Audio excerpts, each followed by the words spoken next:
Assalamu alaikum malikura jamani yankuma kori basi ta la ala kana basi ke mashira ba ni ala fe ala ka tile here cha ba ma laje kani tutin jabi doni anye ni koni civi soro fo ka taa fo a bana mali délégation yɛrɛ ma si lome mali délégation tagala depuis soro mais ivar délégation koni si la mais u bɛ ka électricité kuma minnu don a la nin bɛɛ ye kumaw ye ka mali population le ja bagabaga d'abord Côte d'Ivoire tɛ ka électricité di Mali ma Mali bɛ ka électricité san Faransi bolo à travers la Côte d'Ivoire mɔgɔw tɛ yɔrɔ min kalama mɔgɔ minnu bɛ nin fɛn façon o sɛbɛn o tɛ yɔrɔ min fɔ aw ɲɛna o ye yɔrɔ fila le ye non seulement électricité tɛ ka di tun tɛ ka di Mali ma n b'a fɔ tun tɛ n ka tun tɛ n bɛ n'o kɔrɔ fɔ ɲɛfɛ a tun tɛ ka di Mali ma Mali tun bɛ k'a san n'a y'a jateminɛ courant bɛ Mali la a mɛnna o Mali courant tɔgɔ le ko EDEM Côte d'Ivoire courant tɔgɔ le ko CIE Société électricité ivoirienne voilà avant que Bédié ait pouvoir la 12% les tun ye ivoiriens tan ye u ka courant na o 12% yɛrɛ gɛlɛya tun ye Côte d'Ivoire sɔrɔ o y'o 12% feere Faransi ma Faransi ta le ye courant Côte d'Ivoire courant ye bi à 100% Côte d'Ivoire yɛrɛ ta tɛ courant ye maintenant a tɛ ka mandat ban waati ka taa se IBK ka mandat ma waati la Mali y'a lajɛ komi Mali courant fanga ka dɔgɔ Mali ma donc an k'a essayer komi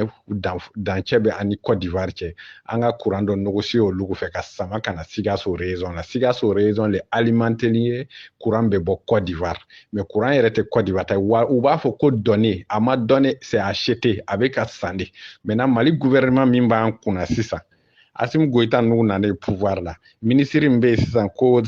Seydou Lamine Traoré ale le ko ko courant bɛ ka san cogo min na benni le bɛ ka kɛ Mali kan parce que san o san an bɛ miliyari 8 le sara société tɔgɔ ye CIE ye pourtant Mali yɛrɛ bɛ min consommer o Mali Sikaso raison bɛ min consommer a tɛ tɛmɛ 4 miliyari walima n'a cayala bɛɛ a tɛ tɛmɛ 5 miliyari kan mais 8 miliyari ni exiger le san o san a bɛ sara bon Seydou ko k'o tɛ se ka kɛ a bɛ min kɛ compteur bɛ yen ka ban ni Mali ye min consommer ni san yɛlɛmala an bɛ compteur jate aw ka mɔgɔ n'an ka mɔgɔ anw ye min consommer an b'o sara o y'o ban o ma Seydou ko n'o le a y'a ka courant tigɛ o y'o ka courant tigɛ ni waati in na Sikaso bɛ ka alimenter ni Mali courant le ye mais contrat ma annulé an ni ɲɔgɔn cɛ contrat bɛ yen mais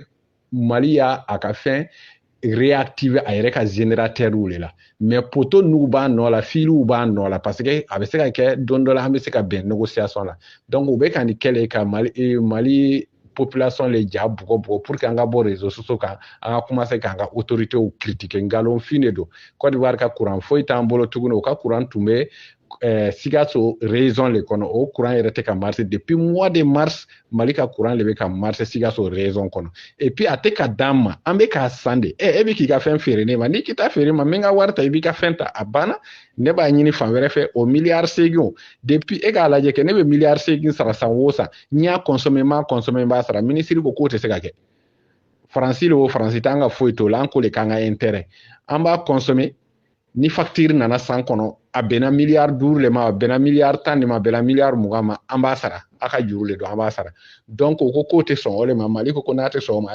o y'a tigɛ o y'u ka générateur tigɛ depuis barrage tɔgɔ yɛrɛ tɔgɔ ye barrage de Boni depuis Boni barrage la o y'a tigɛ Boni bɛ Boni an ka Boni côté de Boni Côte d'Ivoire le ko don depuis o y'a tigɛ o yɔrɔ la a tɛ ka na tuguni donc